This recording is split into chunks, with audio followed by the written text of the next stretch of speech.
ونعوذ بالله من شرور أنفسنا ومن سيئات أعمالنا من يهده الله فلا مضل له ومن يضلله فلا هادي له ونشهد أن لا إله إلا الله وحده لا شريك له ونشهد أن سيدنا وحبيبنا وشفيعنا وسندنا محمدا عبده ورسوله صلى الله تعالى عليه وعلى آله وأصحابه وبارك وسلم تسليما كثيرا كثيرا. أما بعد فأعوذ بالله من الشيطان الرجيم. بسم الله الرحمن الرحيم.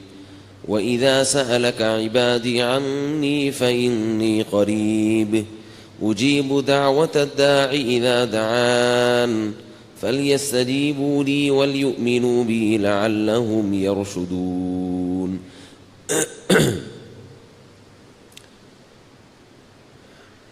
قرآن مجید میں اللہ تعالیٰ نے جہاں رمضان کے روزوں کا حکم دیا وہیں اللہ تعالیٰ نے دعا کا خصوصیت سے ذکر کیا ہے.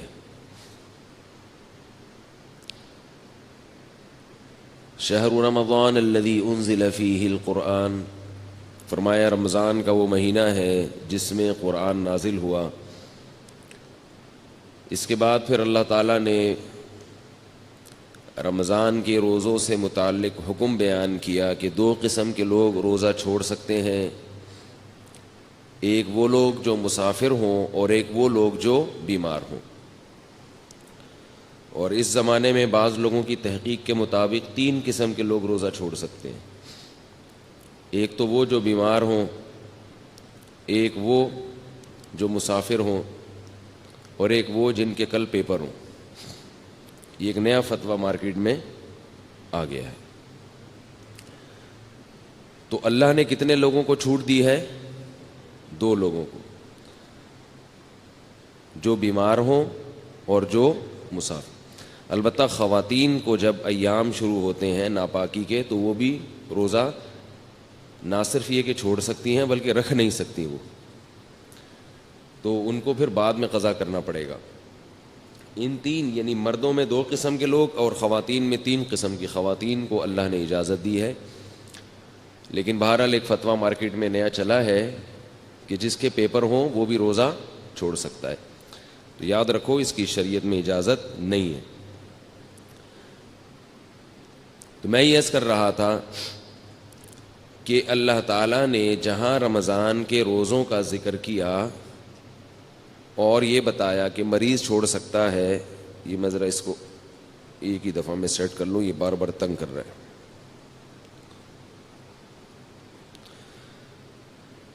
جہاں اللہ تعالیٰ نے رمضان کے روزوں کا حکم دیا اور مریض اور مسافر کو چھوٹ دی، اللہ نے وہیں پہ دعا کا تذکرہ کیا ہے.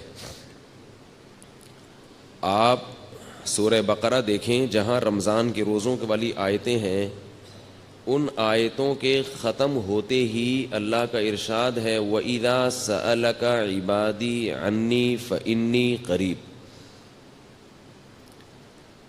اے نبی، جب میرے بندے آپ سے میرے بارے میں پوچھیں تو ان کو بتائیے کہ میں ان کے قریب ہوں.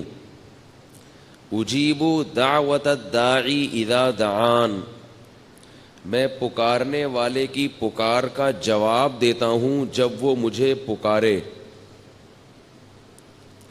فَلْيَسْتَجِيبُوا لِي، فَلْيَسْتَجِيبُوا لِي، لہذا وہ بھی میری پکار کا جواب دیں. جب میں ان کو بلاؤں تو وہ بھی آئیں. وَلْيُؤْمِنُوا بِي، اور وہ بھی مجھ پر ایمان رکھیں. لَعَلَّهُمْ يَرْشُدُونَ، تاکہ وہ بھی سیدھے راستے پہ چلیں. یہ بہت اہم آیتیں ہیں. اللہ تعالیٰ نے قرآن مجید میں رمضان کی مناسبت سے جن چیزوں کو ذکر کیا وہ تین چیزیں ہیں جن کو اللہ نے رمضان کی آیتوں کے ساتھ، بلکہ چار چیزیں ہیں، چار جن کو رمضان کی آیتوں کے ساتھ جوڑا ہے. ایک تو روزہ ہے، رمضان جیسے ہی شروع ہوگا تو کیا کرنا ہے بھائی؟ سب سے پہلے روزہ ہے. دوسرا حکم اللہ نے بتایا، روزہ نہیں رکھ سکتا تو وہ کیا کرے گا؟ اگر وہ قضا بھی نہیں رکھ سکتا، کسی بھی صورت میں ممکن نہیں ہے، تو وہ فدیہ دے گا. فدیہ مالی عبادت ہے. تو دوسری چیز اللہ نے کیا ذکر کی؟ مالی عبادت. اور حدیث میں اس کو بہت اہتمام سے ذکر کیا ہے. گلا بیٹھا ہوا ہے، دعا کریں، کھل کے ہی نہیں دے رہا. جیسے ہی پشاور میں چاند کا اعلان ہوتا ہے نا تو میرا گلا بیٹھ جاتا ہے. یعنی اتنا بھی انتظار نہیں کرتا کہ بھائی کراچی میں تو ہونے دو اعلان. تو رمضان شروع ہوتے ہی ہمارا گلا بیٹھ جاتا ہے. اور بیٹھنے کی وجہ یہ ہے، گلے پہ جو بوجھ ہے نا وہ ضرورت سے زیادہ پڑ جاتا ہے.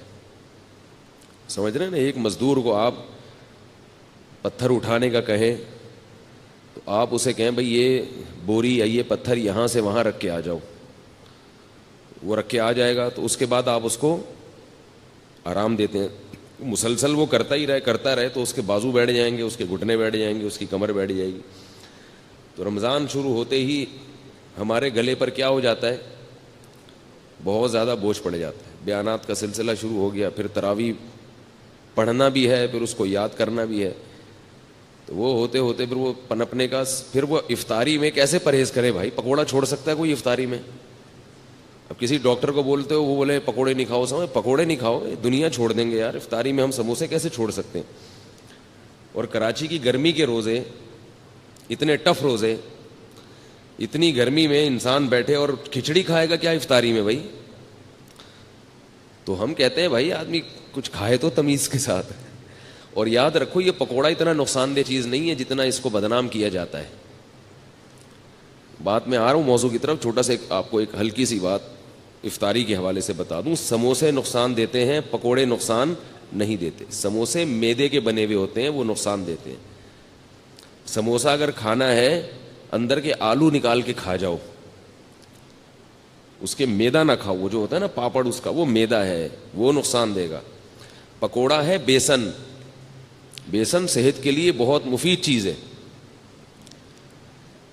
بیسن میں فولاد ہوتا ہے، طاقت ہوتی ہے. البتہ اس کو ہم چونکہ تیل میں تلتے ہیں تو وہ گڑبڑ کر جاتا ہے تھوڑا سا. تو اب افطاری میں تو چلتا ہے نا. تو اس لیے پکوڑوں کو جتنا بدنام کیا جاتا ہے نا اتنا وہ قابل ملامت ہے نہیں. تو جتنی ملامت ہے وہ سموسوں پہ لے جایا کریں آپ، ٹھیک ہے؟ تو میں جب سموسا کھاتا ہوں نا تو اندر سے آلو نکال کے کھا جاتا ہوں. میرے سامنے جو بیٹھا ہوتا ہے وہ پاپڑ کھا رہا ہوتا ہے. وہ سمجھتا ہو کہ یہ مفتی صاحب میرا اکرام کر رہے ہیں، حالانکہ یہ سازش ہوتی ہے جس کو وہ سمجھ نہیں پا رہا ہوتا. دوسرا ایک چھوٹی سی بات آپ کو صحت کے حوالے سے بتا دوں کہ اللہ کا واسطہ کولڈ ڈرنک سے روزہ مت افطار کیا کرو، گردوں کی ایسی کی تیسی ہو جاتی ہے. کولڈ ڈرنک ویسے بھی نقصان دہ چیز ہے، لیکن اگر آپ نے اس کے نقصان کو 100 گنا بڑھا دینا ہے تو اس کا طریقہ یہ ہے کہ آپ کولڈ ڈرنک سے روزہ افطار کریں. لوگ کیا کرتے ہیں کہ خالی پیٹ ہے، پیاس شدید لگ رہی ہے اور پیپسی سے روزہ افطار کر رہے ہیں. گردے جو ہے نا اس وقت مانگ رہے ہوتے ہیں کوئی لکوڈ چیز. اس وقت آپ نے اگر پانی نہیں پیا اور آپ نے اس پہ کولڈ ڈرنک چڑھا دی تو وہ گردوں کی ایسی کی تیسی ہو جاتی ہے. کسی بھی ڈاکٹر سے پوچھ لیں، بہت جلدی برباد ہو جاتے ہیں گردے. تو پہلے 3-4 گلاس سادہ پانی پی لیں، پھر ویسے تو پھر بھی نہ پئیں، لیکن اگر پھر پی لیا جائے تو اتنا نقصان نہیں دیتی. سمجھ رہے ہیں بات کو کہ نہیں سمجھ رہے؟ اسی طرح چینی والی چیز افطاری میں، چینی کا شربت جو ہم پیتے ہیں خالی پیٹ، یہ بھی گردوں کو نقصان دیتا ہے. چینی جو ہے نا، چینی یہ وائٹ پوائزن ہے، وائٹ پوائزن، سفید زہر ہے. یہ چینی جب تیار ہوتی ہے تو یہ بالکل کالے کلر کی ہوتی ہے، یہ کوئلہ بن چکی ہوتی ہے. اس میں ایک کیمیکل ڈالا جاتا ہے رنگ کاٹ، جو اس کے رنگ کو کاٹ کے کیا بنا دیتا ہے؟ سفید کر دیتا ہے بالکل. تو وہ بہت خطرناک کیمیکل ہے. اب ہوتا یہ ہے کہ چینی والا شربت جب آپ پئیں گے یعنی خالی پیٹ تو آپ کی پانی کی کمی پوری نہیں ہوتی، وہ جزو بدن بننے میں ٹائم لگاتا ہے اور چینی کی وجہ سے پیاس مزید بڑھ جاتی ہے. پانی پیتے رہتے ہیں مگر جسم میں پانی کی کمی پوری نہیں ہوتی. تو کام الٹا ہوا کہ نہیں ہوا؟ کیا خیال ہے بھائی؟ اور پھر اوپر سے وہ کیمیکل ہے. تو اس لیے بہتر یہ ہے کہ نبی صلی اللہ علیہ وسلم نے کھجور سے روزہ افطار کرنے کا حکم دیا, اس کو طیب چیز قرار دی. کھجور کھائیں, اوپر سے سادہ پانی پی لیں, تھوڑا سا ٹھنڈا بھی ہو چلے گا. ہم چائنیز نہیں ہیں کہ بالکل ہی ابلے ہوئے پانی پئیں. اتنے بھی بیوقوف نہیں ہونے چاہیے انسان کو کہ وہ ابلے ہوئے پانی جو ہے نا گرم گرم پینا شروع کر دے. نبی صلی اللہ علیہ وسلم نے ہمیشہ ٹھنڈا پانی پیا ہے, لیکن فریج کا ٹھنڈا نہیں, چشموں کا ٹھنڈا. تو ہلکا سا پانی ٹھنڈا ہو یہ اچھا ہے, زیادہ نہ ہو, لیکن گرم پانی پینا. اگر اس سے میرا ملفوظ یاد رکھیں کہ چائنیز کہتے ہیں گرم پانی سے عمر لمبی ہوتی ہے, تو گرم پانی پی کے زندہ رہنے سے بہتر ہے ٹھنڈا پانی پی کے مر جاؤ. صحیح ہے نا؟ ایسے زندگی کا کیا فائدہ ہے جس میں آپ کو یہ لذت, جو نبی صلی اللہ علیہ وسلم نے تو اللہ کی جو محبت مانگی ہے نا اس کو تشبیہ دی ہے ٹھنڈے پانی سے کہ اے اللہ مجھے اپنی محبت محبوب بنا دے, وَمِنَ الْمَاءِ الْبَارِدِ, ٹھنڈے پانی سے بھی زیادہ محبوب بنا دے. اس سے کیا پتہ چلا کہ ٹھنڈا پانی انسان کو محبوب ہوتا ہے, اور نبی صلی اللہ علیہ وسلم کو بھی محبوب تھا. اور حدیث میں آتا ہے کہ ہمارے نبی کے لیے ٹھنڈا پانی باقاعدہ انتظام کیا جاتا تھا, اس کا کنویں کا, چشموں کا جو ٹھنڈا پانی ہے لایا جاتا تھا. تو ٹھنڈا پانی جو نیچرل ٹھنڈا ہو یا تھوڑا بہت فریج کا رکھا ہوا ٹھنڈا, وہ زیادہ اچھا ہے بنسبت یہ جو کھولتے ہوئے گرم پانی پہ آج کل حکیموں نے لوگوں کو لگا دیا ہے, ڈاکٹروں نے بھی, اور چائنا والوں سے یہ بدعت شروع ہوئی ہے. تو یہ نہیں کیا کریں. صحیح ہے نا؟ بات سے بات نکلتی ہے, موضوع ادھورا چھوڑ دوں گا نا تو مصیبت ہو جائے گی, پھر وہ مسئلہ خراب ہو جائے گا. بعض لوگ کہتے ہیں ٹھنڈے پانی میں یہ فائدے ہیں, یہ فائدے ہیں, یہ بہت گرم پانی میں یہ فائدے ہیں, یہ فائدے ہیں. یقیناً فائدہ ہے, تبھی جو چائنا پی رہا ہے. لیکن جہاں فائدے ہوتے ہیں وہاں نقصانات بھی ہوتے ہیں. پہلی بات تو یہ وہ پانی نہیں ہے, اس میں پانی کا مزہ ہی نہیں ہے. آپ پیاس کے وقت قہوے جیسا پانی پی لو تو مزہ تھوڑی آئے گا پینے میں. تو اللہ نے تو یہ ان نعمتوں میں ایک لذت بھی تو رکھی ہے نا, کیا خیال ہے؟ لذت بھی تو رکھی ہے. اور دوسری بات یہ کہ جہاں کچھ فائدے ہیں وہاں کچھ نقصان بھی ہیں. نقصان بھی ہیں, وہ آپ کی جو انرجی ہے نا وہ ختم ہو جاتی ہے اس سے. آپ کبھی تجربہ کر کے دیکھیں, آپ دوپہر کھانا کھا کے گرم پانی پئیں کھولتا ہوں, آپ کو قیلولے میں نیند نہیں آئے گی صحیح طرح سے, نیند خراب ہو جائے گی آپ کی, نیند کا سسٹم آپ کا متاثر ہوگا. تو کھانے کے بعد تو نہ ٹھنڈا پئیں نہ گرم پئیں, اور کھانے کا 1 گھنٹے کے بعد آپ نے ہلکا سا ٹھنڈا پانی ہے, نارمل پانی, وہ پی لیا اس. تو افطاری میں چینی کا شربت خالی پیٹ بولنے بھائی نہ پئیں, اس سے پانی کی کمی پوری نہیں ہوتی اور پیاس بار بار لگتی ہے. اور اگر کسی کو چینی کا شوق ہے ہی بہت زیادہ تو چینی کا نقصان کم کرنے کے لیے ایک آپ کو ٹوٹکا بتا رہا ہوں. وہ نقصان کم ایسے ہوگا کہ کچی چینی زیادہ نقصان دیتی ہے, پکی ہوئی چینی کم نقصان دیتی ہے. میں نے گھر میں حکم دیا ہوا ہے, حکم کیا, گزارش کی ہوئی ہے گھر والوں سے, حکم کہاں بھائی, ریکارڈ ہو رہا ہے بیان, گزارش کی ہوئی ہے کہ چینی کو پانی میں ڈال کے ابال لو اور اس کا شیرہ بنا لیں. چینی کو نا خوب اچھی طرح پکائیں, پانی میں ڈال کے بہت اچھی طرح پکائیں, خوب اچھی طرح پکا کے نا اچھی طرح بوائل کر کے اس کا شیرہ تیار کر کے بوتل میں بھر کے رکھ لیں. وہ پکی ہوئی چینی ہے, اس میں جو اس کے کیمیکل ہے نا وہ جلنے اور پکنے کی وجہ سے اس کے زہریلی اثرات ختم نہیں ہوتے, کم ہو جاتے ہیں. آ رہی ہے بات؟ ختم نہیں ہوتے, کم ہو جاتے ہیں. تو اب اگر وہ شربت میں ڈال کے پئیں گے تو نقصان تو پھر بھی ہوگا مگر کم ہوگا. شربت میں یا کھیر میں یا حلوے میں, جو بھی آپ لوگ کھاتے ہیں, ہم نہیں کھاتے حلوہ بھائی, ٹھیک ہے نا, تو وہ نقصان کم ہو جائے گا. اسی طرح نمک جو ہے نا, نمک وہ بھی کچا زیادہ نقصان دیتا ہے, پکا ہوا بولنے کم نقصان. یہ جو کچا نمک ہے نا اس سے بلڈ پریشر کا مسئلہ کھڑا ہوتا ہے. کچا نمک کھانے میں اوپر سے نمک ڈال دیا. اسی طرح جو آٹے میں نمک ڈلتا ہے, ہوتا تو آٹے میں نمک کے برابر ہے وہ, مگر چونکہ وہ کچا رہ جاتا ہے. روٹی جب پکتی ہے نا تو اندر نمک نہیں پکتا اس میں صحیح طرح. تو جو بلڈ پریشر کے مریض ہیں وہ لوگ جب یہ روٹی کھاتے ہیں تو کھاتے ہی ان کا بی پی ہائی, اور پھر الٹی الٹی باتیں پھینکنا شروع کر دیتے ہیں. وہ دیکھا ہوگا آپ نے, کھانا کھاتے ہی پڈا ہو گیا گھر میں. تو اس کا حل یہ ہے, یہ میں ہوائی باتیں نہیں کر رہا, بڑے بڑے ڈاکٹروں کی بات کر رہا ہوں, اور جن لوگوں نے اس پہ کنٹرول کیا ان کے گھر سے بلڈ پریشر کی بیماری ختم ہو گئی. تو اس کا بھی طریقہ یہ ہے کہ یا تو روٹی میں نمک ڈالیں ہی نہیں, آٹے میں نمک ہی نہ ڈالیں, جو ڈالنا ہے سالن میں ڈال دیں, کیونکہ سالن والا نمک پک جاتا ہے.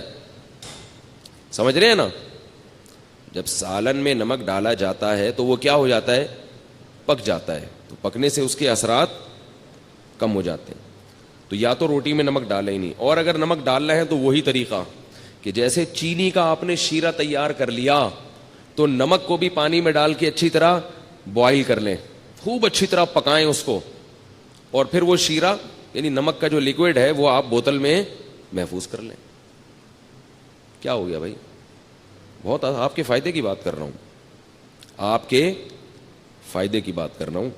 اور یہ ان کا چیزوں کا ہمارے دین اور مذہب سے بھی تعلق ہے. ہمارے نبی نے صحت کی حفاظت کا ہمیں حکم دیا ہے, خاص طور پہ بلڈ پریشر سے صحت خراب نہیں ہوتی, ایمان بھی خراب ہو جاتا ہے, گھر بھی خراب ہو جاتا ہے. جو بیوی کے مریض ہیں نا, طلاقیں بھی اکثر وہی دیتے ہیں, اور بچوں کو بھی اٹھا اٹھا کے کوٹتے رہیں گے, پھینکتے رہیں گے. جب اب بلڈ پریشر کے مریض ابا گھر آئیں گے تو بچے کانپنا شروع کر دیں گے. تو اس لیے نمک کا یہ طریقہ, تو چینی اور نمک آپ نے کیا کرنا ہے,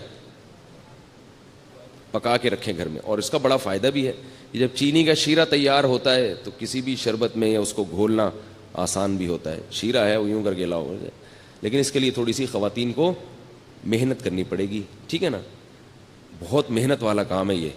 اس میں خواتین کو دیگچی اٹھانی پڑے گی سب سے پہلے, ٹھیک ہے نا, پھر وہ پانی ڈالنا پڑے گا اس میں, پھر اس میں چینی الٹنی پڑے گی, پھر چولہا جلانا, یا تو اس کے ذریعے جلائیں گی یا ماچس کے ذریعے, پھر ابالنا.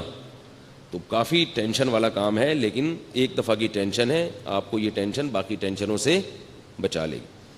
اور بہتر تو یہ کہ چینی چھوڑ دیں, شہد کھائیں بھائی. کیا خیال ہے, شہد کا شربت اگر آپ افطاری میں پی لیں تو فائدہ ہی فائدہ. نہ صرف یہ کہ گردوں کو نقصان نہیں دے گا بلکہ فائدہ پہنچائے گا. تو آج کل کوئی اتنا مسئلہ نہیں ہے, شہد کوئی اتنی مہنگی چیز نہیں ہے, خالص ہونا چاہیے شہد. شہد کا جو ہے نا وہ پانی میں 2-4 چمچے گھول دیے, اس میں تھوڑا سا لیمن بھی ڈال دیا, اور لیمو ہونا چاہیے, کچھ اور نہ ہو. لیمو کے نام پہ آج کل مذاق بھی مل رہا ہے مارکیٹ میں. لیمن ہوتا ہے ایک جمیری ہوتی ہے, بالکل لیمو کی شکل کی ہوتی ہے, وہ نقصان دہ ہوتی ہے. تو آپ نے اس کو بولنا بھائی مجھے لیمو چاہیے, لیمو. تو لیمن کا آپ نے تھوڑا سا اس میں ڈال دیا, اور شہد بھی ڈال دیا, اور شربت. یہ سارے کام اپنے خرچے پہ کرنے, یہ پہلے بتا دوں آپ کو میں, ٹھیک ہے نا. ایسا نہ ہو مجھے فون کر کے آپ کہیں کہ آپ نے اتنے اچھے اچھے مشورے دیے ہیں. تو اب لیمو کا بھی, کیونکہ لیمو بھی ٹھیک ٹھاک مہنگا ہوا ہے, شہد تو ہے ہی مہنگی چیز. تو یہ آپ اگر پی لیں گے تو اس سے 2 فائدے ہوں گے. ایک تو سارا دن کی جو تھکاوٹ ہے آپ کی سیکنڈوں کے اندر دور ہو جائے گی. سمجھ رہے ہو, فائدے گنے. پہلی بات کیا, سارا دن کی تھکاوٹ آپ کی دور ہو جائے گی. دوسرا فائدہ کیا ہوگا, لذت اور مزہ. شہد اور لیمن کا شربت ملا کے پیئے, مزہ نہ آئے پیسے واپس, بڑا مزہ آئے گا پینے میں. تیسرا فائدہ, آپ کے جسم کا کولیسٹرول بولے نا پگھلے گا, ہینڈسم اسمارٹ ہو جائیں گے, باریک ہونا شروع ہو جائیں گے. نتھر, یہ جو جتنے بھی آپ کے جسم میں فاضل اور فضول چیزیں جو صبح سحری میں کھا کے پیدا ہوئی تھیں, وہ کیا ہو جائیں گی, ختم ہو جائیں گی. نتھرنا شروع ہو جائے گا جسم, توند کم ہونا شروع ہو جائے گی آپ کی. سمجھ رہے ہو نہیں سمجھ رہے بھائی. اور چوتھا فائدہ کیا ہوگا کہ شہد میں اللہ نے روحانی برکتیں بھی رکھی ہیں. قرآن میں اللہ نے کہا نا فیہ شفاء للناس, تو اللہ نے تعریف کی ہے. تو جس کی چیز اللہ تعریف کرے, ظاہر ہے اس میں جسمانی برکتیں بھی ہیں اور روحانی برکتیں بھی ہیں. تو یہ 4 چیزیں, اور پھر آہستہ آہستہ چینی سے جان چھوٹ جائے گی. یہ 5واں فائدہ ہوگا, شہد کی عادت پڑ جائے گی آپ کو کچھ دنوں میں. تو یہ تھوڑے بہت کام کیا کریں. اور اللہ کا واسطہ, یہ جو بازار سے جتنے قسم کے مشروبات آ رہے ہیں, جتنے قسم کے, چاہے وہ بہت اچھی کمپنیوں کے ہوں یا 2 نمبر لوکل کمپنیوں کے ہوں, سب ایک جیسے ہیں, سب نقصان دہ ہیں. جتنے مشروبات کوئی فری میں بھی دے رہا ہو نا, اگر فری میں بھی, تو نہ لیں اس کو. سمجھ گئے کہ یہاں تک؟ البتہ ہمدرد والوں کا جو روح افزا ہے اس کے بارے میں ماہرین کی دو رائے ہیں. بعض کہتے ہیں وہ بھی کچھ ایسنس ہیں وغیرہ, اور بعض کہتے ہیں نہیں وہ خالص عرقیات کا مجموعہ ہے. تو مجھے اس کی تحقیق, کتنی اہم باتیں ان کو فری پھوکٹ میں بتا رہے ہیں اور یہ قدر نہیں کر رہے بھائی. تو مجھے اس کی پوری طرح تحقیق نہیں ہے, وہ آپ ہمدرد والوں سے پوچھ لیں کہ بھائی یہ 2 نمبر آ رہا ہے, یا جب تک حکیم محمد سعید صاحب زندہ تھے تو 1 نمبر آ رہا تھا, وہ پھلوں کا رس تھا. ٹھیک ہے نا؟ اب پھلوں کا رس ہے یا پرچی پہ پھل لکھ کے وہ پرچی ڈال دی جاتی ہے, اس کا مجھے علم نہیں ہے. تو دونوں باتیں سننے کو ملتی ہیں, بعض کہتے ہیں 2 نمبر ہے, بعض کہتے ہیں 1 نمبر ہے. تو مجھے نہیں پتا کہ وہ 2 نمبر ہے کہ 1 نمبر. تو آپ کا کوئی جاننے والا ہو تو آپ اس سے تحقیق کر سکتے ہیں. باقی جتنے بھی مشروبات آ رہے ہیں باہر سے سارے بیڑا غرق کر رہے ہیں, کیونکہ جب آپ خالی پیٹ وہ پیتے ہو ان میں کیمیکلز ہوتے ہیں. وہ کیمیکلز آپ کے گردوں کو فوری طور پر متاثر کرتے ہیں. گردوں کے اتنی بیماریاں, پہلے زمانے میں لاکھوں میں کوئی ایک گردوں کا مریض ملتا تھا. تو اپنے آپ کو ڈائلیسس پہ کیوں لانا چاہ رہے ہو بھائی؟ آپ دیکھو نا, ڈائلیسس کے مریضوں کو جا کے ہسپتال میں دیکھو, پناہ مانگو گے اللہ کی آپ کہ اللہ مجھے بچا لے اس عذاب سے. تو یہ سارے کیسے مریض بنتے چلے جا رہے ہیں؟ شوگر کی بیماری, گردوں کی بیماری اتنی زیادہ عام ہو گئی ہے. اس کی بنیادی وجہ یہ جو مشروبات ہیں بازار کے ڈبے جو دودھ کے آپ پی رہے ہیں نا, دودھ کے نام پہ جو مذاق پلایا جا رہا ہے آپ کو, یہ چھوڑ دیں, یہ دودھ نہیں ہے. یہ جو خوشنما پیکنگ میں دودھ آ رہے ہیں یہ سفید رنگ کی کوئی چیز ہے, یہ دودھ نہیں ہے. اس کا کسی لیبارٹری میں ٹیسٹ کروا لیں, یہ دودھ نہیں ہے. دودھ وہ ہوتی ہے جو بھینس دیتی ہے, اور یہ کمپنیاں دیتی ہیں. تو کمپنی دودھ دے سکتی ہے کبھی؟ قرآن میں آتا ہے کہ چوپائے کو تم چارہ کھلاتے اس سے دودھ نکلتا ہے. کہیں بھی نہیں ہے کہ تم کمپنی کو پیسے دیتے اس سے دودھ نکلتا ہے, قرآن میں تو کہیں بھی نہیں ہے. دودھ کہاں سے آتا ہے؟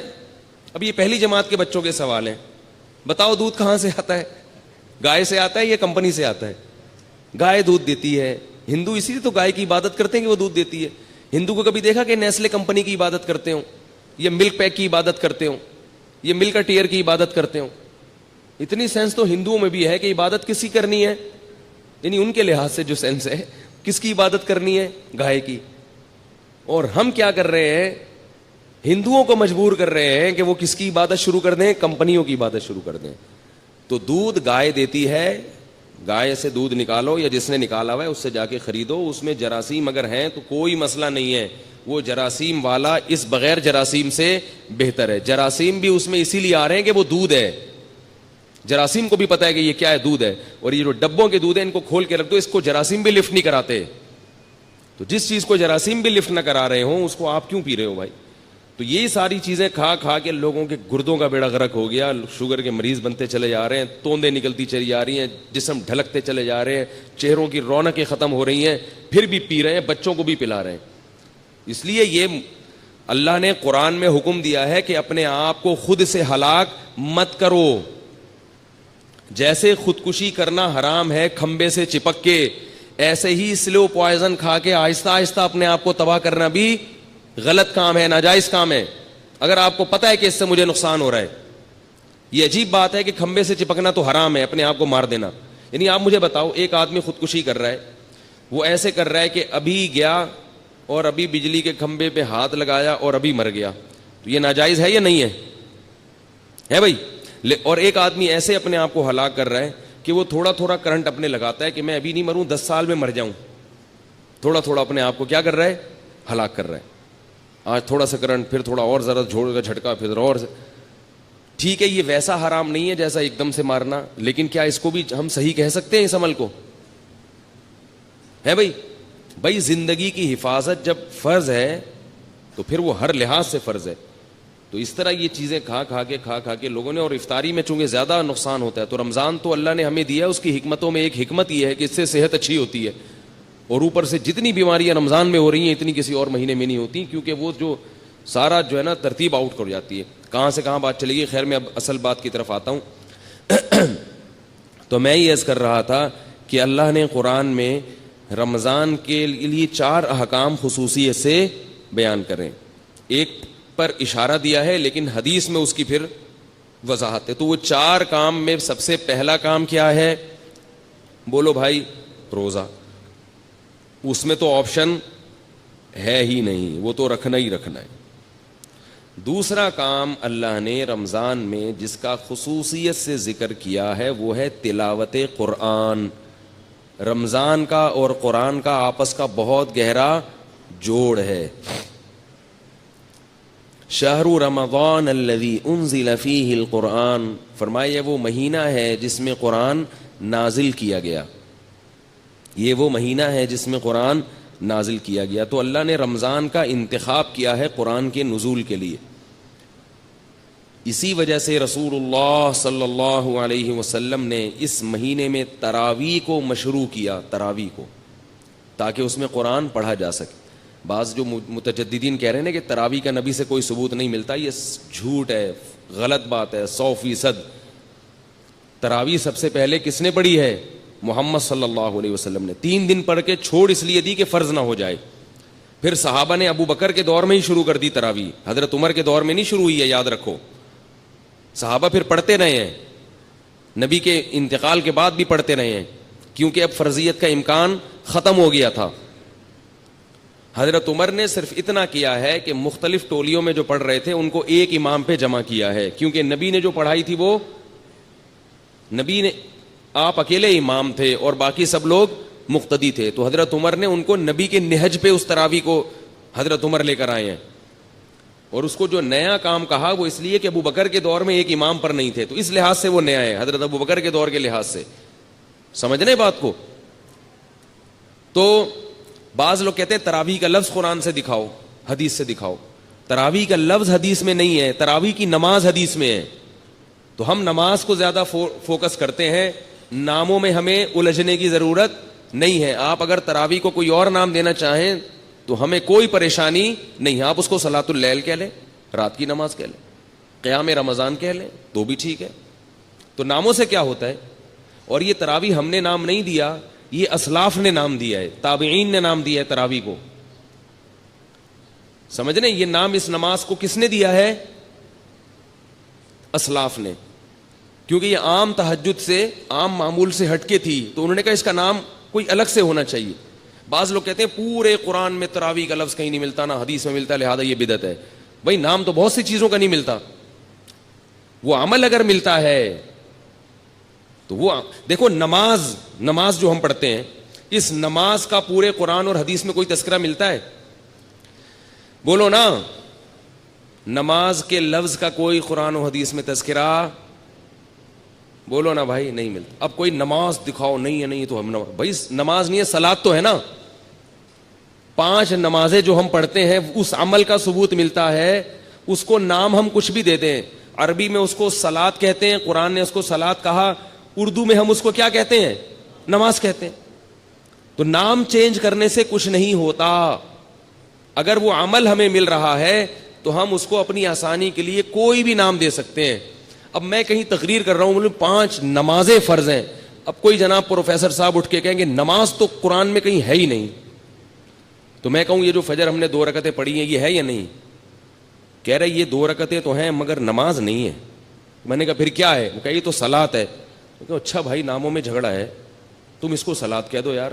ہم چونکہ اردو اسپیکنگ ہیں، ہماری زبانوں پہ کیا چڑھا ہوا ہے؟ بولو نا، نماز چڑھا ہوا ہے.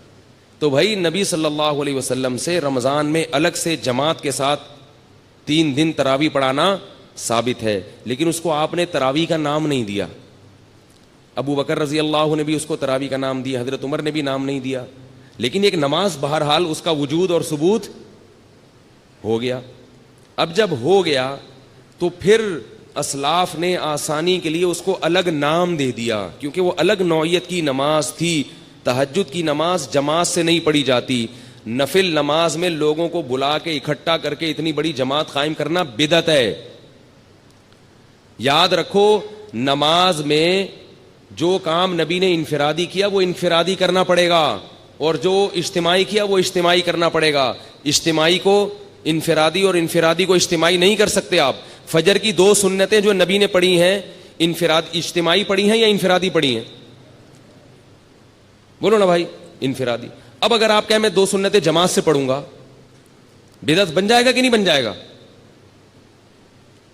تو رمضان میں نبی صلی اللہ علیہ وسلم نے یہ جو نوافل تھے یہ جماعت سے پڑھے ہیں.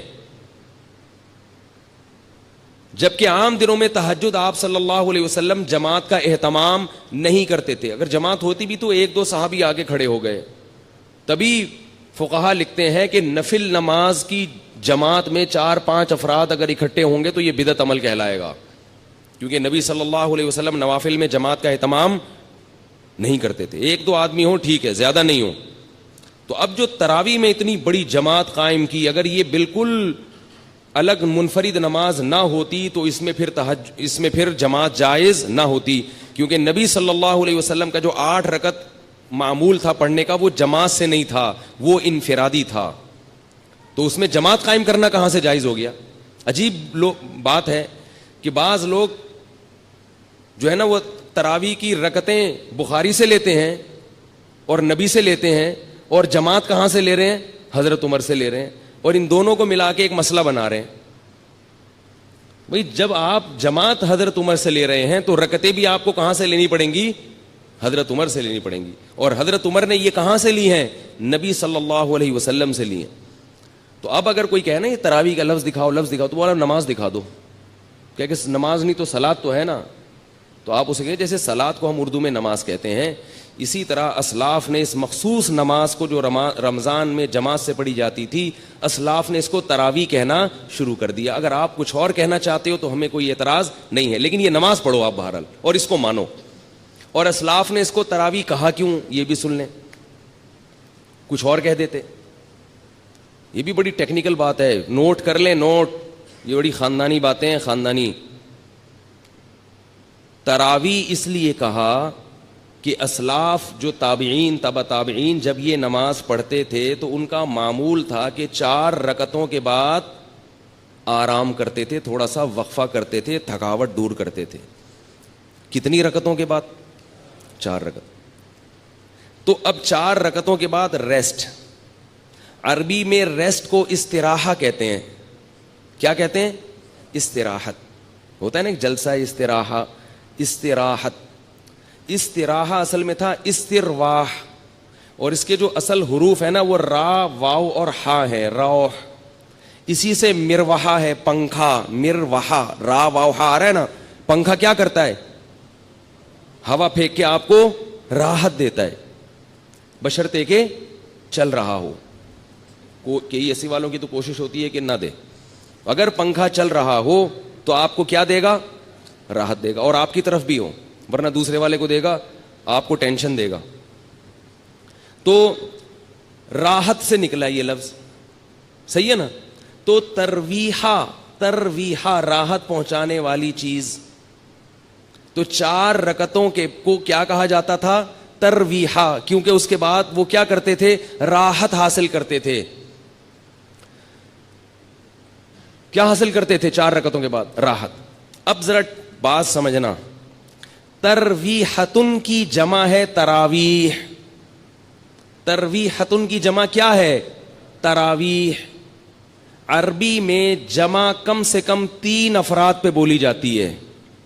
2 کے لیے عربی میں الگ صیغہ ہے.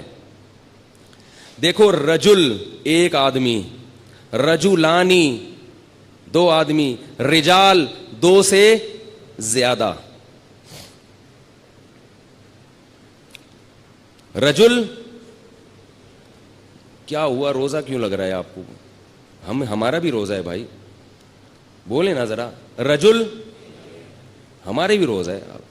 آپ ہمارے سامنے یہ نہ بتائیں کہ صرف آپ کو روزہ لگتا ہے, سب مسلمان ہیں. رجل ایک آدمی, رجولانی 2 آدمی, رجال بہت سارے, یعنی 2 سے زیادہ, وہ کہیں کچھ بھی ہو سکتے ہیں. ترویحتن ایک ترویحہ یعنی 4 رکعتیں. ترویحتانی 2 ترویحیں یعنی 8 رکعتیں. تراویح 8 سے زیادہ. پتہ یہ چلا کہ اسلاف کے دور میں 8 رکعت تراویح کا تصور نہیں تھا, ورنہ وہ اس کو ترویحتانی کہتے. تراویح آپ لوگوں نے قسم اٹھائی ہوئی ہے بھائی, جملہ مکمل کیا کریں. اگر وہ 8 رکعتیں کا معمول ہوتا اسلاف میں تو وہ اس کو ترویحتانی کہتے, تراویح نہیں کہتے. مصنف ابن ابی شیبہ کی روایت ہے, جا کے دیکھ لیں. اور مزے کی بات یہ کہ عربی میں جمع کی دو قسمیں ہیں, ایک جمع قلت اور ایک جمع کثرت. جمع قلت کہا جاتا ہے 9 تک کے افراد, اور جمع کثرت اس سے بھی زیادہ. تو تراویح کا مطلب 3 تراویحوں سے زیادہ, 12 رکعتوں کو بھی نہیں کہہ سکتے آپ, الا یہ کہ اس میں تسامح سے کام لیں. ورنہ اصل کیا ہے کہ تراویح کا مطلب بہت سارے تراویح, بہت سارے تراویح. تو اس لیے کم سے کم تراویح کی مقدار, یعنی اس لفظ جو ہے نا, یہ کم سے کم جن افراد پہ صادق آ رہا ہے وہ 12 رکعتیں کم سے کم, اور یہ لفظ بتا رہا ہے کہ وہ 12 سے بھی زیادہ ہیں. تو یہ لفظ خود انکار کر رہا ہے کہ تراویح 8 رکعتیں نہیں ہو سکتی. یہ اسلاف ورنہ اس کو یہ نام نہ دیتے. رہی وہ حدیث موطا امام مالک کی کہ جس میں آتا ہے کہ حضرت عمر نے 8 رکعتیں اور 3 وتر پڑھائے ہیں, وہ حدیث ضعیف ہے. اب میں اس کی سند میں جاؤں گا تو ٹائم لگے گا. گل ویلے دی تے پھل موسم دا والی بات کر لوں آپ کے سامنے, بھائی بات شارٹ مختصر ہو اور سمجھ میں آ جائے. اس حدیث وہ موطا امام مالک کس کی کتاب ہے؟ پورا نام بتا رہا ہوں, موطا امام مالک. یہ کس کی کتاب ہے؟ یہ تو ایسے پھر بھی نہیں بتا رہے یار آپ لوگ. یہ تو ایسے ہی ہو گیا جیسے ایک وہ تھا, ایک وہ بیٹھا ہوا تھا, وہ پہلے زمانے میں سیٹ چیلے, وہ تو نہیں گرو ہوتا تھا نا, اس کا ایک چیلا ہوتا تھا, ہے چیلا. تو جو چیلا تھا نا وہ بڑا مالدار تھا, اور گرو کیا تھا؟ غریب بیچارہ, ظاہر ہے اس کا نوکر تھا. ہمارے حضرت اس پہ یہ واقعہ اس پہ سنایا کرتے تھے کہ ہر مالدار آدمی میں عقل نہیں ہوتی, بعض دفعہ بیوقوفوں کو اللہ دولت زیادہ دے دیتا ہے, بلکہ زیادہ تر ایسا ہی ہو جاتا ہے, ٹھیک ہے نا, اللہ اپنی قدرت دکھاتا ہے.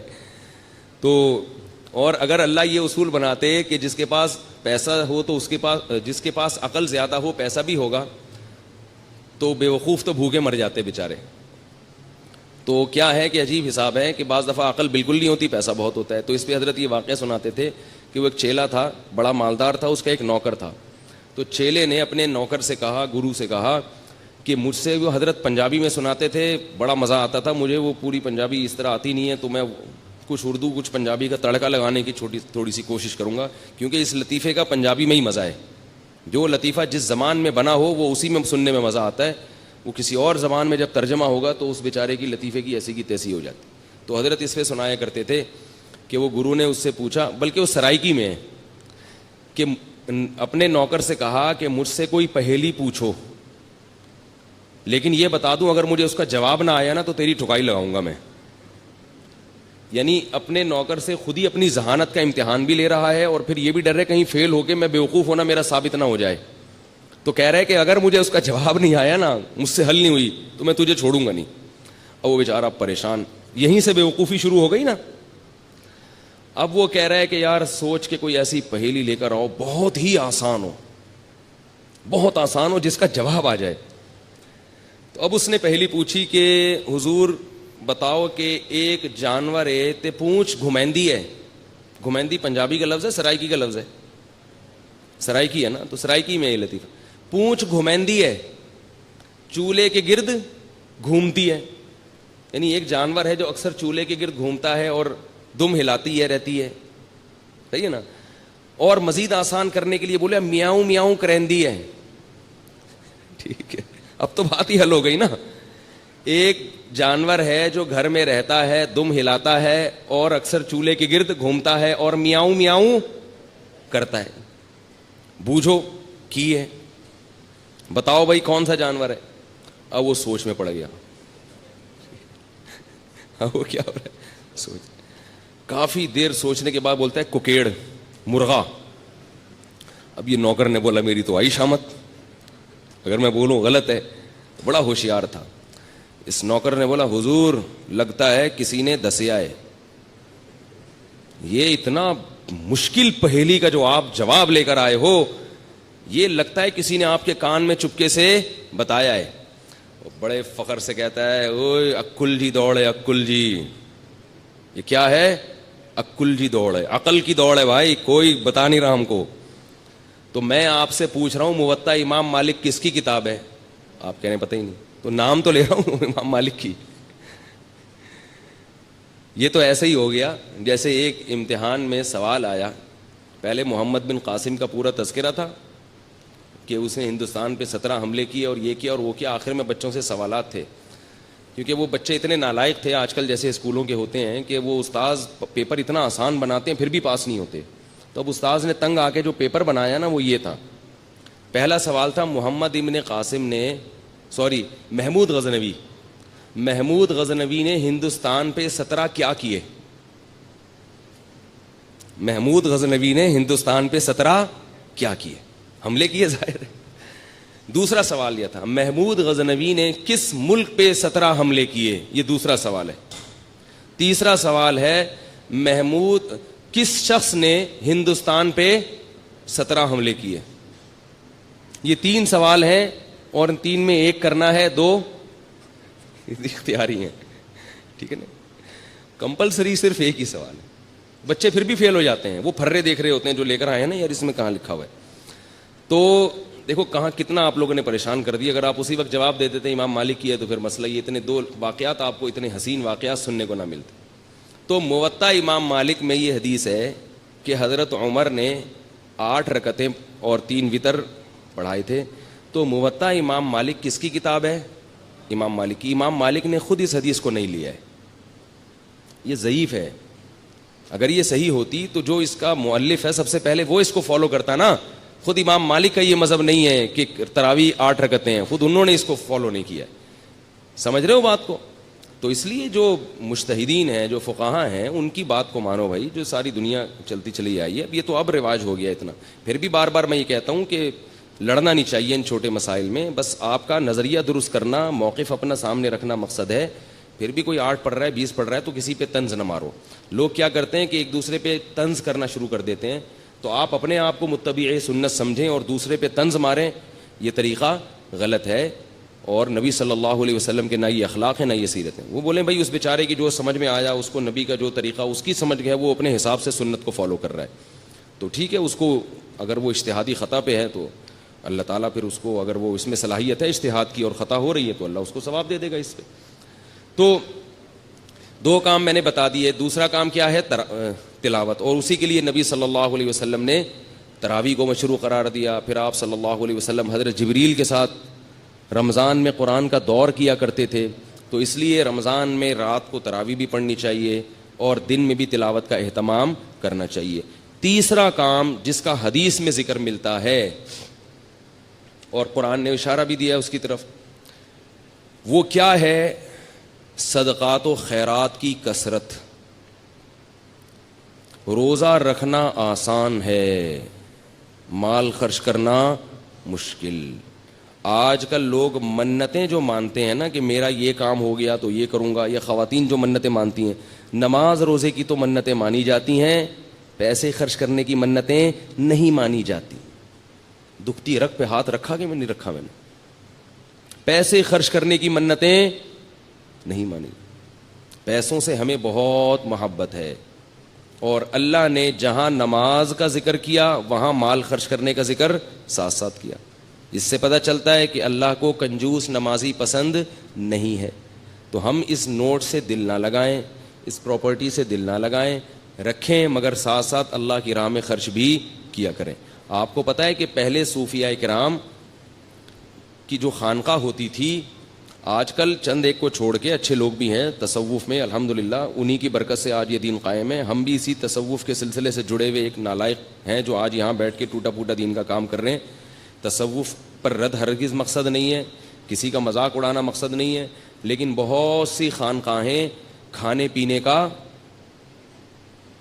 ایک ہوٹل بنی ہوئی ہیں, لنگر فری کے چل رہے ہیں اور مریدین آ کے پڑے ہوئے کھا رہے ہیں, کھا کے گردنیں موٹی ہو رہی ہیں. جب ان سے پوچھا جائے کہ تم یہاں کیوں پڑے ہوئے ہو تو کہتے ہیں ہم اصلاح کرنے کے لیے آئے ہوئے ہیں. ہم کیوں آئے ہوئے ہیں؟ اصلاح کرنے. چلو پھر بسم اللہ کرو, کھانا کھاؤ. پھر وہ سیٹ کوئی وہ لے آیا, دیگ لے آیا بریانی کی. تو بھائی کوشش کیا کرو جتنا ممکن ہو کھانا اپنے پیسوں سے کھایا کرو, اس سے اصلاح زیادہ ہوتی ہے. دوسروں کے پیسوں سے کھانا کھانے سے اصلاح بولو نا کم ہوتی. اور اگر خانقاہ میں ہو تو کوشش کرو کھاؤ ہی نہیں, روزے رکھو. کیونکہ روزے رکھنے سے جو اصلاح ہوتی ہے وہ کھانے سے نہیں ہوتی. تو بہرحال تو پہلے لیکن اچھی خانقاہیں بھی ہیں الحمدللہ. تو میں یہ نہیں کہہ رہا کہ لنگر کوئی کھلا رہا ہے تو وہ غلط کر رہا ہے اور جو کھا رہا ہے غلط کر رہا ہے, بدگمانی جائز نہیں ہے, لیکن تھوڑا سا اپنے اوپر بھی انحصار کرنا چاہیے نا. ایک خانقاہ ایسی ہے ملیشیا میں, میرا بھائی وہاں گئے, انہوں نے بتایا کہ جس کو بھی ملیشیا میں کھانا مہنگا پڑ رہا ہے نا ہوٹل سے خرید کے کھانا, وہ شیخ سے اصلاحی تعلق قائم کر کے خانقاہ میں ایڈمیشن لے لیتا ہے. آنکھوں دیکھا واقعہ بتایا انہوں نے. شیخ سے اصلاحی تعلق قائم کریں گے اور خانقاہ میں ایڈمیشن لے لیں گے, اور پھر وہاں پہ لنگر آ رہے ہیں اور وہ اصلاح کی نیت سے کھا رہے ہیں. تو اگر کبھی جانا ہو تو ملیشیا میں مجھ سے پوچھ کے جائیں آپ لوگ, ٹھیک ہے نا. میں ان اپنے بھائی صاحب سے پوچھوں گا بھائی وہ کدھر ہے یار وہ خانقاہ, میں نہیں جاؤں گا وہاں, بات کر رہا ہوں. تو ایسے لوگ بھی ہیں. تو جیسے جب وہاں ملیشیا میں ہو سکتا ہے, حالانکہ وہ بھی ہمارے ہی ایک سلسلے کی خانقاہ ہے, تو یہاں نہیں ہو سکتا کیا؟ یہاں بھی ہے. تو اس لیے پہلے کیا تھی, خانقاہ تھی, تو اس میں جو ہمارے صوفیہ کرام ہیں وہ کیا کرتے تھے, اپنے مرید کے دل سے دولت کی محبت نکالنے کے لیے کیا کرتے تھے, کڑک کڑک نوٹ اور سکے جلوایا کرتے تھے. اس کو ہمارے حضرت جو ہے نا, ہمارے شیخ مفتی رشید احمد صاحب ایسے بتاتے تھے کہ اگر دل میں نوٹوں کی محبت ہے نا, جیسے آج تو نوٹ ہیں سکے نہیں ہیں, پہلے تو دینار ہوتے تھے, درہم ہوتے تھے, تو فرماتے تھے کہ ہم پھر یہ کریں گے کہ جس کے دل میں پیسے کی محبت ہے نا, کہ ہر وقت اپنے بٹوے میں پیسے گنتا رہتا ہے اور دیکھتا رہتا ہے اتنے پیسے ہو گئے, اتنے ہو گئے, اتنے پیسہ, اتنا پیسہ, تو فرماتے تھے اس دل سے دنیا کی محبت نکالنے کے لیے ایک کام کیا کرو, 5,000 کا کڑک نوٹ پکڑو اور ایک طرف ماچس کی تیلی سے آگ لگاؤ اور آہستہ آہستہ اس کو جلاؤ. کرنا نہیں ہے یہ کام کہیں آپ شروع کر دیں, شروع نہ کر دیں آپ, یہ تو کسی شیخ سے باقاعدہ اجازت لے کے, وہ آپ کے حالات دیکھ کے آپ کی نفس پکڑ کے چیک کرے گا کہ آپ کی بیماری یہاں تک پہنچ گئی ہے کہ آپ صدقہ بھی نہ کرو, آپ تو جلاؤ, آگ لگاؤ ان نوٹوں کو, لیکن آپ نہ کرنا. یہ ڈاکٹروں کی باتیں, وہ ذرا اوپر کی باتیں. میں ایک بتا رہا ہوں کہ ایسا بھی کیا ہے دل سے پیسوں کی محبت نکالنے کے لیے. فرماتے کنارے پہ آگ لگاؤ, پھر آہستہ آہستہ جب وہ نوٹ جلے گا تو آپ کا دل بھی اندر سے جلے گا, بڑا کلاوازیاں کھائے گا, ہائے ہائے کیا ہو رہا ہے. فرمایا پوری گڈی رکھی ہوئی, پھر دوسرا نوٹ, پبلک بھی دیکھے گی, بولے گی کیا ہو رہا ہے بھائی ہمیں دے دو, بولا نہیں آگ لگاؤں گا آگ. جب فزیکلی کوئی کام کیا جاتا ہے نا, فزیکلی, تو اس کے اثرات بھی آپ کی باڈی پہ پڑتے ہیں, آپ فزیکلی فٹ ہونا شروع ہو جاتے ہیں. صرف بیانات سنیں گے تو صرف ذہن متاثر ہوگا, آپ کی باڈی متاثر نہیں ہوگی. دیکھیں میں اگر آپ کو بیان کروں کہ روزانہ جو ہے وہ 2 کلومیٹر یا 5 کلومیٹر جاگنگ کرنی چاہیے, روزانہ آپ سنیں گے, تو کیا آپ ہلکے ہونا شروع ہو جائیں گے؟ جب تک آپ کریں گے نہیں ہوں گے. تو اگر میں آپ کو یہ بتاؤں نوٹوں کی محبت دل میں نہیں ہونی چاہیے, پیسے سے محبت نہیں ہونی چاہیے, دنیا ہے ختم ہونے والی ہے, قبر میں نہیں جائے گا, سنتے رہو گے کچھ بھی اثر نہیں ہوگا. تو فزیکلی جب آپ اس کو جلانا نہیں, بھائی اللہ کا واسطہ بار بار کہہ رہا ہوں, اگر آپ اس کو جلانا شروع کر دیں, اور وہ آپ کہیں گے کہ پھر ہمیں کیوں ترغیب دے رہے ہو جب منع بھی کر رہے ہو, وہ پھر کسی اور وقت بتاؤں گا میں. تو ایسے جب آپ اس کو آگ لگائیں گے, ہلکی ہلکی آگ لگے گی, اور یہ آگ نوٹ پہ کم اور آپ کے دل پہ زیادہ لگ رہی ہوگی, اندر اندر سے آپ جلنا شروع ہوگے. زیادہ محبت ہوگی تو آپ کے سر کے بال خود بخود غائب ہونا شروع ہو جائیں گے, ایسا لگے گا وہ بھی جل رہے ہیں اور بغلیں بھی جل رہی ہیں, ٹھیک ہے نا, سب جلا کے آپ بالکل صاف ستھرے ہو جاؤ. تھوڑے دنوں میں آپ کے دل سے یہ دنیا کی محبت ختم, اور آپ دیکھو گے یار جلا دیا پھر بھی اللہ کھانے کو دے رہا ہے, تو میری بنیادی ضرورتیں پوری ہو رہی. تو یہ مشق کروائی جاتی تھی, لیکن آج کل منع کیا جاتا ہے, آج کل منع کیا جاتا ہے. تو آج کل اتنا ہی کر لو کہ صدقہ کر دو, 5,000 کا کڑک نوٹ نکالو, کسی فقیر کو یہ 54 چھوڑ دو. 5 روپے کا سکہ دیکھا اپنے سمٹ کے احتجاج میں کتنا چھوٹا سا ہو گیا ہے. ابھی سنیں 10 کا بھی سکہ آ گیا ہے, 50 کا بھی سکہ, اوف. تو کیا ہو رہا ہے, ہمارے ملک کی حالت کیا ہو رہی ہے؟ یہ بھی اس لیے ہو رہی ہے کہ پیسہ جمع ہو رہا ہے, خرچ نہیں ہو رہا. تو جو ہے نا یہ سکے وکے کے بجائے اب کیا ہے, کڑک سا نوٹ نکالا, اپنے بھائی کو دے دیا, بہن کو دے دیا. اور کیا ہے, رشتہ داروں میں کوئی غریب ہے اس کو دے دیا. لوگ رشتہ داروں میں جو غریب ہے اس کو زکوٰۃ دیتے ہیں, دینی چاہیے, ڈبل ثواب ہے. لیکن یاد رکھو کہ رشتہ داروں کا تو ویسے ہی حق ہے, اللہ کے بندو, ان کو تو ویسے ہی خرچ کرنا چاہیے, ان کو زکوٰۃ پہ کیوں ٹہلا رہے ہو؟ اگر کوئی رشتہ دار غریب ہے تو وہ تو آپ کی ویسے ہی ذمہ داری ہے نا, اس کا خیال کرو. ٹھیک ہے زکوٰۃ بھی ہو جاتی ہے, لیکن میں یہ عرض کرتا ہوں کہ زکوٰۃ کے لیے تو بہت زیادہ سے زیادہ مستحق کو تلاش کرو, اس رشتہ دار کو ہدیہ دے دیا کرو, ویسے ہی اتنی ہی رقم قسمت میں دے دو ہدیے میں. کیونکہ رشتہ دار بہت سے لوگوں کے اتنے غریب ہوتے نہیں ہیں, لیکن وہ پھر بھی کچھ ہیلے بہانے کر کے, کھینچا تانی کر کے کیا کر دیتے ہیں, زکوٰۃ پکڑا دیتے ہیں ان کو. تو مفتی سے فتویٰ لیتے ہیں, زکوٰۃ ادا تو ہو جاتی ہے لیکن اس سے بھی بڑے بڑے غریب دنیا میں پڑے ہوئے ہوتے ہیں, تو رشتہ داروں کو ویسے ہی دے دو بھائی. اب ایک بیوہ عورت ہے جس کا بیٹا کما رہا ہے, ٹھیک ہے وہ بیوہ غریب ہے, اس کے پاس نہ سونا ہے نہ پراپرٹی ہے, اس پہ زکوٰۃ لگ جاتی ہے. لیکن جب اس کا بیٹا کما رہا ہے تو اس کو دینے کی کیا ضرورت ہے بھائی؟ ان کو دے دو نا جن کے بیٹے بھی نہیں کما رہے, اس کی ضرورت تو پوری ہو رہی ہے نا بیٹے کے ذریعے. فقہی لحاظ سے بعض چیزیں درست ہوتی ہیں مگر مصلحت کے لحاظ سے خراب ہوتی ہیں اور شریعت کے مزاج کے موافق نہیں ہوتی. تو بعض دفعہ مفتی فتویٰ دے دیتے ہیں کہ زکوٰۃ اس پہ لگ جائے گی, لیکن آپ کا ضمیر اس کی اجازت نہیں دے رہا ہوتا, تو ضمیر کی بھی مان لینی چاہیے. ایک بیوہ عورت ہے جس کا بیٹا کما رہا ہے لیکن وہ بیوہ غریب ہے, تو بیوہ پہ زکوٰۃ لگ جائے گی کیونکہ شریعت اس کی غربت کو دیکھتی ہے, اس کے بیٹے کو نہیں دیکھتی. لیکن اصولی طور پر کیا ہے کہ زکوٰۃ کا مقصد غربت ختم کرنا ہے, لوگوں کی حاجت پوری کرنا ہے, تو ایسے کو دو نا جو اس سے زیادہ محتاج ہے, اور اس کو ویسے ہی دے دو. اگر یہ بیوہ آپ کے رشتہ داروں میں سے ہے تو آپ اس کو ویسے ہی ہدیے کے نام پہ دے دیں, ہدیہ تو کسی کو بھی دیا جا سکتا ہے. تو اس لیے بھائی رمضان میں تیسرا کام کیا کرنا ہے, کڑک کڑک نوٹ بولو اللہ کی راہ میں, بولو نا, جملہ مکمل کریں, آدھا کام اسی سے ہو جائے گا, بولنے سے ہو جاتا ہے. کڑک کڑک نوٹ اللہ کی راہ میں خرچ کرنے ہیں, اور شیطان کہے گا کیا کر رہے ہو, اتنی محنت سے کمائے ہیں, اتنی محنت سے کمائے ہیں, کیسے دے دوں. دیکھو نبی نے کیا فرمایا, بہترین صدقہ کون سا ہے, دل تھام کے سنیں یہ حدیث, بہترین صدقہ کون سا ہے. فرمایا تأمل الغنا وتخشى الفقر, وہ صدقہ کہ رقم خرچ کرنے کے وقت تمہیں یہ خیال ہو کہ اگر میں نے یہ پیسے خرچ نہیں کیے تو ان پیسوں سے مزید پیسہ بنا سکتا ہوں, ان پیسوں سے مزید پیسہ بنا سکتا ہوں. تأمل الغنا, امید ہے غنا کی کہ یار یہ اگر میں نے روک لیا نا تو ایسے مواقع آئیں گے جن میں انویسٹ کر کے نوٹ پہ نوٹ چھاپ لوں گا, تو اس پیسے سے انسان کو زیادہ محبت ہوتی ہے. دوسری چیز اس میں یہ ہو, تخشى الفقر, اگر ابھی خرچ کیا تو موجودہ حالت سے نیچے بھی آ سکتا ہوں, صرف امیدیں نہیں ہیں خطرات بھی ہیں.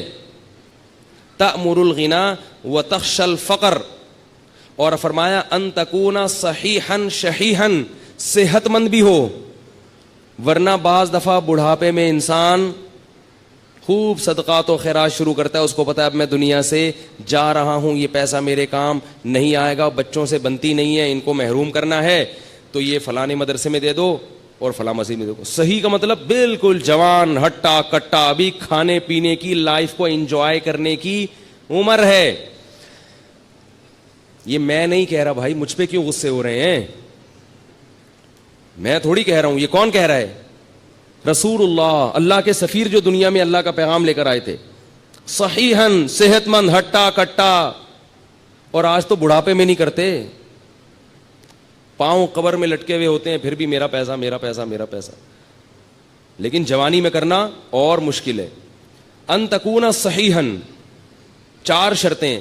دوسرا شحیحاً, شحیح طبیعت میں کیا ہو, بخل ہو, جان نکل رہی ہو روکڑا, یعنی اپنی طبیعت بھی نہ آمادہ ہو رہی ہو. بعض دفعہ انسان میں ساری صفات ہوتی ہیں اور دل خرچ کر رہا ہوتا ہے اڑانے کا, ویسے ہی شو مارنے کے لیے, یا ویسے ہی کبھی کبھار موڈ اچھا ہوتا ہے نا انسان کا, آدمی کھلا دیتا ہے, بعد میں کہتا ہے یار یہ میں نے کیا کر دیا, اس دن میں نے اتنا پبلک کو اتنا کھلا دیا یار میں تو مغروض ہو گیا, لیکن اس وقت جوش آیا ہوا تھا. فرمائے جوشیلی طبیعت نہ ہو, بلکہ شح کا کیا مطلب ہے, اندر طبیعت میں انقباض پیدا ہو رہا ہو, طبیعت یار کیا, جیسے نوٹ نکلتے ہوئے ایسا لگ رہا ہو جیسے کوئی کھال نکال رہا ہے آپ کی, کوئی کھال ادھیڑ رہا ہے, ایسے نوٹ ادھڑ رہا ہو. فرمایا یہ جو 4 صفتیں جس صدقے میں پائی جائیں گی اس سے بہتر صدقہ بولو بھائی کوئی بھی نہیں. اور ہمارا صدقہ کیا ہوتا ہے؟ یہ والا نوٹ دے رہے ہیں کیونکہ یہ ویسے ہی اضافی ہے, اس میں کوئی کاروبار تو میں کر نہیں سکتا, ٹھیک ہے نا. نمبر 2, اتنا زبردست مولوی صاحب کا بیان سنے ایک دم جوش پیدا ہو گیا ہے, اور مولوی صاحب نے بتایا تھا کہ یہ صدقہ کرو گے تو گھر میں وہ جو بلا ہے نا وہ ٹل جائے گی, سانس کا انتقال ہو جائے گا, اللہ نہ کرے.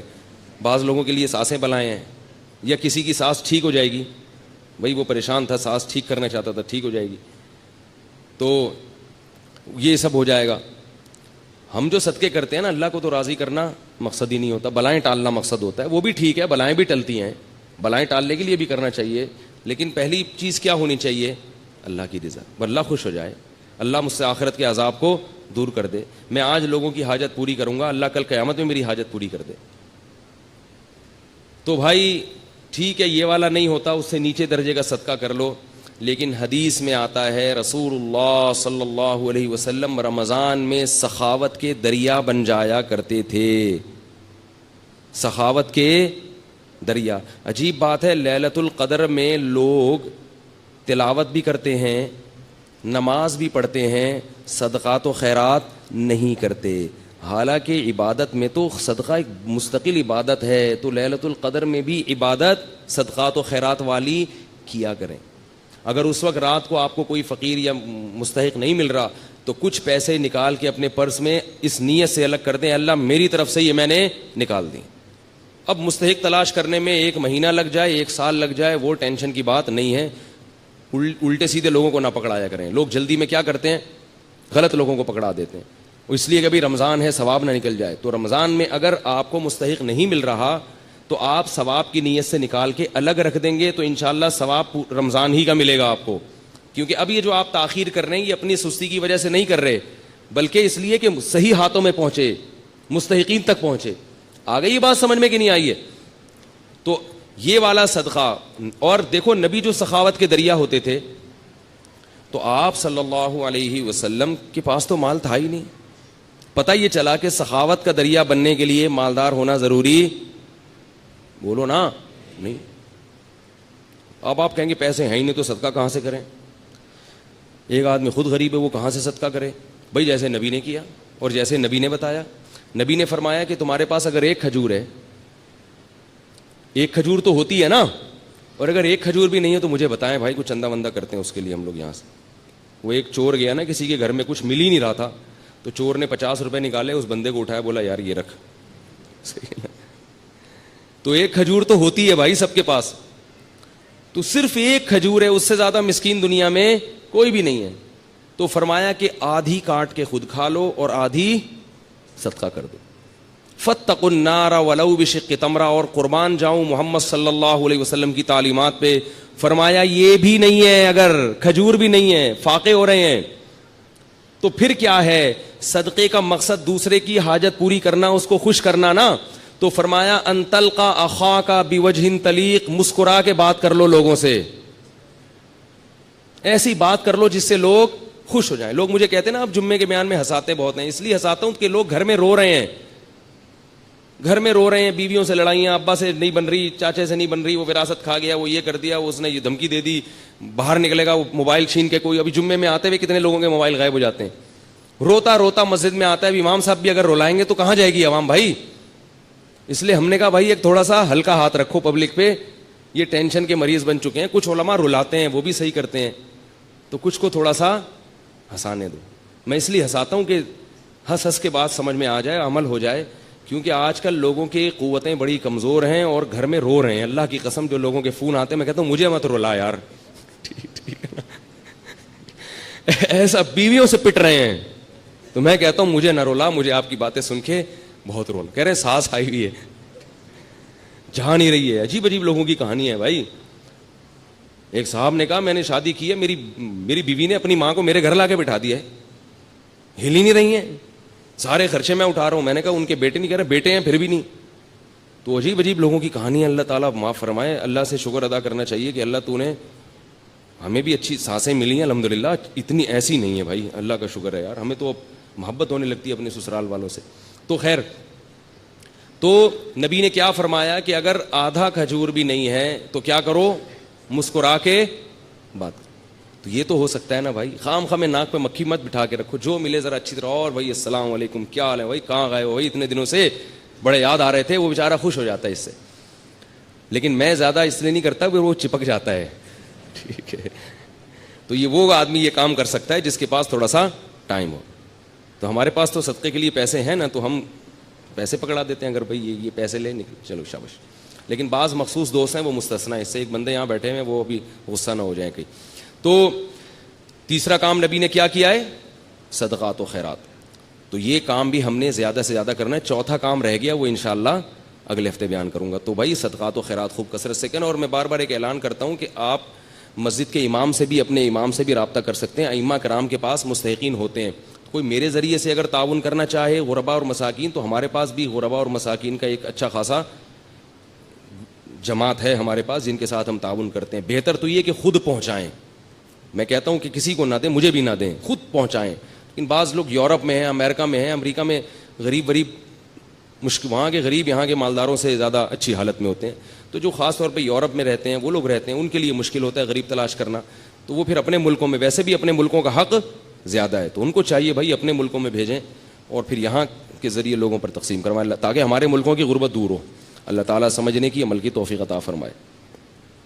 جی, اعتکاف کے ابھی فارم ملیں گے جمعے کی نماز کے بعد. جو لوگ بھی اعتکاف میں بیٹھنا چاہتے ہیں تو وہ ابھی اس فارم لے لیں. اور جو باہر سے, کراچی سے باہر سے آنا چاہتے ہیں, تو یہ نعیم بھائی کا نمبر ہے 03339614. اس نمبر پہ کال کر کے اپنی رجسٹریشن کروا سکتے ہیں. صرف 2 دن ہے آپ کے پاس اعتکاف میں بیٹھنے والوں کے لیے, 2 دن ہے. 2 دن میں جن کے رجسٹریشن ہو گئی بس انہی کو بیٹھنے کی اجازت دی جائے گی, کیونکہ محدود جگہ ہیں, بہت زیادہ رش اکٹھا ہو جاتا ہے, اس کو پھر مسجد میں جگہ نہیں ہوتی. پتہ نہیں ابھی ذہن میں نہیں ہے.